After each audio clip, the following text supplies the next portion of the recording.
Hello friends, welcome to exam B. I am Sushil Ragade, ex manager Reserve Bank of India. और आज हम देखेंगे कि आरबीआई ग्रेड बी का जो वेबसाइट है, आप सबको पता है rbi.org.in। इसका हमें इम्पोर्टेंस देखना है और इसका हम किस तरीके से यूज़ कर सकते हैं हमारे प्रिपरेशन के लिए।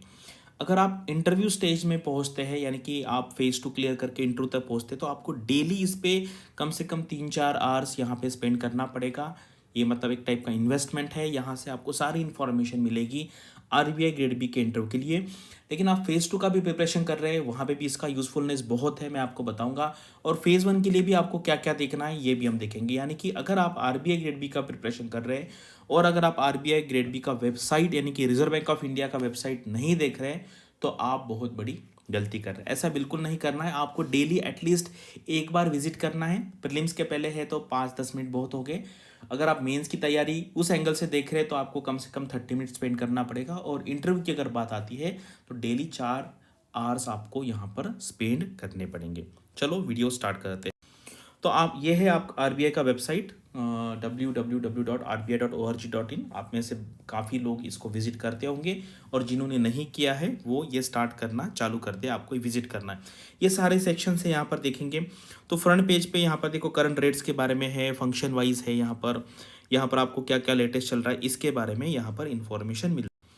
तो फंक्शन वाइज में जाएंगे आप, तो ये देखो ये सारे आरबीआई के फंक्शन है। ये क्वेश्चन आरबीआई के फेज टू में भी आ सकता है, प्रीलिम्स में भी आ सकता है, जीए में, एंड इंटर में तो डेफिनेटली आता है। क्या क्या फंक्शंस है आपको लिखते आना चाहिए, आपको एमसीक्यू के फॉर्म में भी आपको आना चाहिए एंड इंटर में तो डेफिनेटली आना चाहिए। करंट रेट्स क्या है, पॉलिसी रेट्स कौन से होते हैं, रिजर्व रेट्स कौन से हैं, एक्सचेंज रेट क्या है, लेंडिंग डिपॉजिट रेट क्या है, मार्केट रेट क्या है। और लेफ्ट साइड में ना ये होते हैं, ये आरबीआई के 6 इंपॉर्टेंट इनिशिएटिव्स हैं।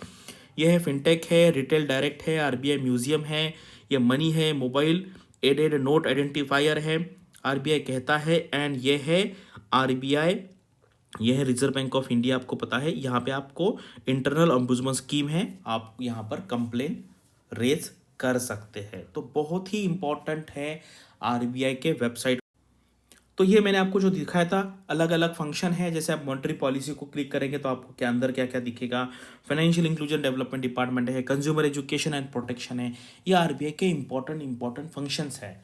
तो इंटरव्यू में काफ़ी बार ये क्वेश्चन पूछा जाता है कि आरबीआई में जाने के बाद आप कौन से डिपार्टमेंट में काम करोगे। तो इसलिए आपको ये सारे अलग अलग डिपार्टमेंट है, आरबीआई के फंक्शन है, इसके बारे में इंफॉर्मेशन होना ज़रूरी है। प्रीलिम्स में भी क्वेश्चन आता है इसके बारे में एंड फेज टू में भी आता है, इंटर में तो डेफिनेटली इसका इंपॉर्टेंस ज़्यादा है। अभी देखिए रेट्स पे क्लिक करने के बाद जो रेपो रेट है ना, उसी को हम पॉलिसी रेट कहते हैं। अगर कोई पूछता है आपको कि पॉलिसी रेट कौन सा है, तो वो है पॉलिसी रेपो रेट। ये चेंज करते हैं फिर बाद में ऑटोमेटिकली बाकी भी रेट चेंज हो जाते हैं। स्टैंडिंग डिपॉजिट फैसिलिटी रेट है, मार्जिनल स्टैंडिंग फैसिलिटी रेट है, बैंक रेट है, and fixed reverse repo rate है। सीआरआर कितना है, एसएलआर कितना है, ये सारा आपको पता होना चाहिए। और इसके ऊपर तो डायरेक्टली एग्जाम में शॉर्ट नोट आ सकता है। और ये फिनटेक जो है, जब लास्ट टाइम आरबीआई ने सिलेबस चेंज किया उसमें उन्होंने फिनटेक के बारे में एक टॉपिक ऐड किया है, तो इसके ऊपर डेफिनेटली शॉर्ट नोट आ सकता है। तो अभी आते हैं जैसे सेक्शंस अपडेटेड टुडे, यानी कि डेली क्या क्या अपडेट किया है ये आपको देख सकते हैं। तो आप अगर प्रेस रिलीज पे करेंगे तो आपको ये सारा मिल जाएगा। 23 दिसंबर को, यानी कि आज क्या अपडेट हुआ है, कल क्या हुआ था, 21 दिसंबर को क्या है, 20 दिसंबर को क्या है। आपको बस इसको गो थ्रू करना है, ईच एंड एवरी पॉइंट आपको नहीं पढ़ना है। कुछ अलग आपको दिखता है तो आपको वहां पर देखना है, ठीक है। अभी अबाउट अस में आते हैं, ये भी बहुत इंपॉर्टेंट सेक्शन है। यहाँ पर एस्टैब्लिशमेंट के बारे में, प्रीएम्बल क्या है, सेंट्रल बोर्ड के बारे में, लीगल फ्रेमवर्क क्या है, फंक्शन डिपार्टमेंट के क्या क्या है, यहाँ पर अलग अलग ऑफिसेस कहाँ कहाँ पे है, ट्रेनिंग है, इंस्टीट्यूट फंडेड बाय आरबीआई है, सब्सिडरीज कौन सी है। ये सारे क्वेश्चन फेज वन में फेज टू में दोनों में आ सकते हैं। और ये है आरबीआई का बोर्ड यानी कि बोर्ड ऑफ डायरेक्टर, यानी कि जो यहाँ पर आरबीआई को चलाते हैं। यह है गवर्नर है, फिर उसके बाद 4 डिप्टी गवर्नर होते हैं। ये बाय डिफ़ॉल्ट यानी कि जो पर्सन गवर्नर और डिप्टी गवर्नर बनता है वो ऑटोमेटिकली आरबीआई के बोर्ड में आता है। उसके बाद रेवती अय्यर मैडम है, प्रोफेसर सचिन चतुर्वेदी है, यहाँ पर आप देखेंगे तो ये अजय सेठ और डॉक्टर विवेक जोशी ये फाइनेंस मिनिस्ट्री से आते हैं, department of financial services and economic affairs से यहाँ पर आते हैं। और बाकी सतीश मराठे है, गुरुमूर्ति है, आनंद महिंद्रा है, वेणु श्रीनिवासन है, पंकज भाई पटेल है एंड रविंद्र ढोलकिया है, ये सारे पर्सन है। तो आपको ये क्वेश्चन भी इंटरव्यू में आता है कि tell the importance of the RBI board and who are on the Reserve Bank of India board, यानी कि बोर्ड ऑफ डायरेक्टर्स में सब लोगों को। ये बहुत बार मैंने क्वेश्चन पूछा है तो लोग बता नहीं पाते, मतलब लोग ये भी नहीं बोलते कि आरबीआई के बोर्ड में गवर्नर होते हैं। ऐसे क्वेश्चन के अगर आप आंसर नहीं देंगे ना तो बहुत बैड इंप्रेशन होता है, अगर आप देंगे तो बहुत ही मतलब यहाँ पर आपका जो है मार्किंग सिस्टम है 70+ हो जाएगा। तो लोग बोलते हैं ना कि सर 70 के ऊपर कैसे मार्क मिले, 72, 73, 74 भी मार्क्स मिलते हैं आरबीआई के इंटरव्यू में। तो उसके लिए बहुत ही डीप यहाँ पर करना होता है। स्पीचेस आपको पढ़ना है, बहुत सारे स्पीचेस आते हैं, ये डिपेंड है आपके इंटरेस्ट पे।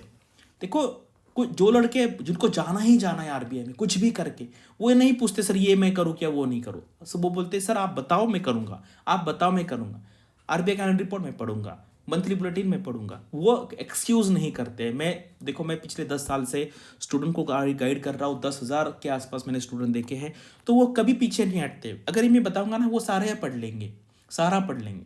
तो इसमें आपको देखना है आपको इंटरेस्ट है, आपको टाइम है और आपको उसका इंपॉर्टेंस पता होना चाहिए, इसलिए है। ठीक है, तो अगर आप अच्छे से प्लानिंग करेंगे, देखो हम बहुत जगह पे टाइम पास करेंगे, हम 10 घंटा टाइम पास करेंगे, लेकिन अगर मैं कहूँगा ना ये रिपोर्ट पढ़ लो सर बहुत बड़ा हम नहीं पढ़ेंगे, तो फिर वो दिखता है कि आप इतना सीरियस नहीं हो आरबीआई के बारे में।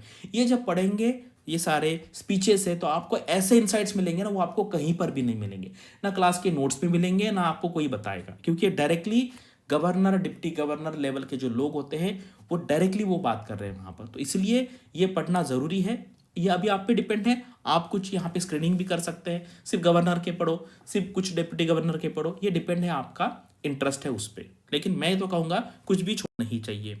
पब्लिकेशन में देखो यहाँ पे एनुअल पब्लिकेशन है, हाफ ईयरली है, quarterly, monthly, by monthly, weekly. तो एग्जाम में आता है कि जैसे मान लीजिए ये ब्रांच बैंकिंग स्टैटिस्टिक्स, ये जो रिपोर्ट है ये कौन सा है, एनुअल है, हाफ ईयरली है, क्वार्टरली है, बाई मंथली, मंथली।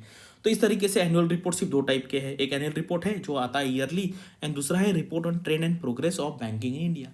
तो ये भी आपको ना इस तरीके से फेज 1 जीए, फेज 2 इंटरव्यू, इस सारे इसको देखना पड़ेगा। मंथली में ये 2 बहुत इंपॉर्टेंट है, आरबीआई बुलेटिन और ये MCIR करके आता है, monetary and credit information bureau. देखो ये सिर्फ 4 पेज का रिपोर्ट है, MCIR 4 पेज का रिपोर्ट है। अगर आप ये भी पढ़ेंगे ना मंथली 4 पेज अगर आप नहीं पढ़ सकते तो फिर आप एक्सक्यूज़ दे रहे हो। ठीक है, ये पढ़ना ही पढ़ना है। और मैं आपको सच में बोलूँ यहाँ पे 1.5 लाख लोग हैं ना, तो 1,500 के आसपास ऐसे लोग हैं ना वो कुछ भी छोड़ते नहीं है। मैं यहाँ पे जो बताने वाला हूँ वो सारा करने वाले हैं।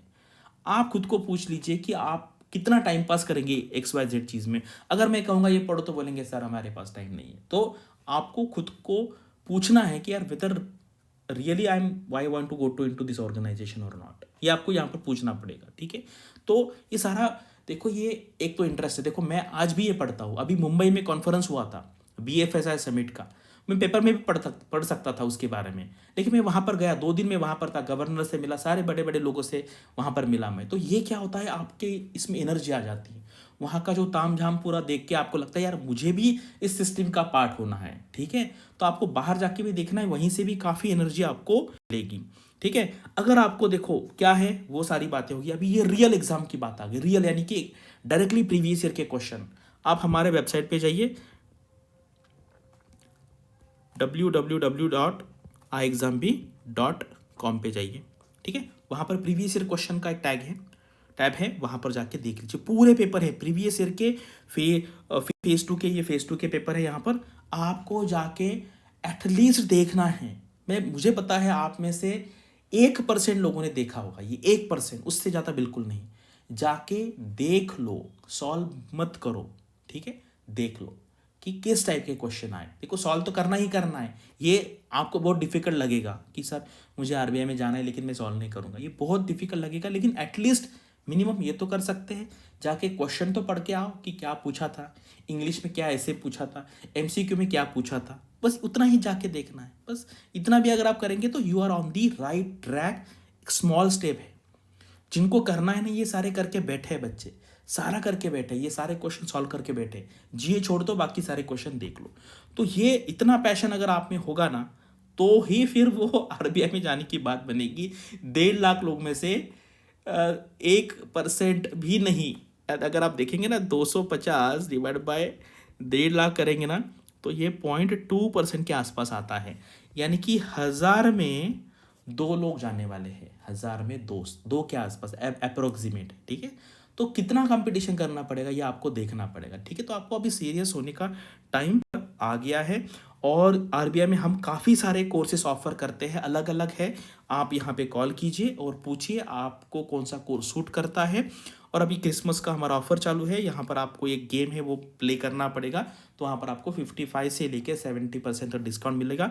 ये हमारा लास्ट ईयर का रिजल्ट है। डीपीआर में 8 है, डीएसआई में 5 है। डीएसआई में एक्चुअली हमारा कोर्स नहीं, तो हमने इंटरव्यू लिया था, लेकिन आरबीआई ग्रेड बी जर्नलिस्ट में एंड डीपीआर में आप जाके हमारा डेमो भी चेक कर सकते हैं, हमारे फैकल्टी भी चेक कर सकते हैं, उनका नॉलेज कैसा है क्या है, फिर फाइनली आप डिसाइड कीजिए कि आपको क्या करना है। ठीक है, और ये अभी कंसेप्ट चालू है, ये सारा आपको फ्री में मिल रहा है। कुछ कंसेप्ट हो गई है, कुछ कंसेप्ट का भी ये चालू है, कुछ हो गई है, तो ये सारी आपको देखनी है, फ्री ऑफ कॉस्ट मिल रहा है। बहुत ही ज़बरदस्त कंटेंट है, बहुत ही वेल रिसर्च कंटेंट है, जाके देख लो, नोट्स बनाओ और इसका फ़ायदा लेके कोई ना कोई जॉब टारगेट करो। पहले आरबीआई, फिर नाबार्ड है, सेबी है, सिडबी है, एनएचबी है, आरबीआई असिस्टेंट है। तो अगर आप बड़ा टारगेट रखेंगे तो कहीं ना कहीं तो भी आपका डेफिनेटली सिलेक्शन हो जाए। बस इतना ही मुझे बताना था।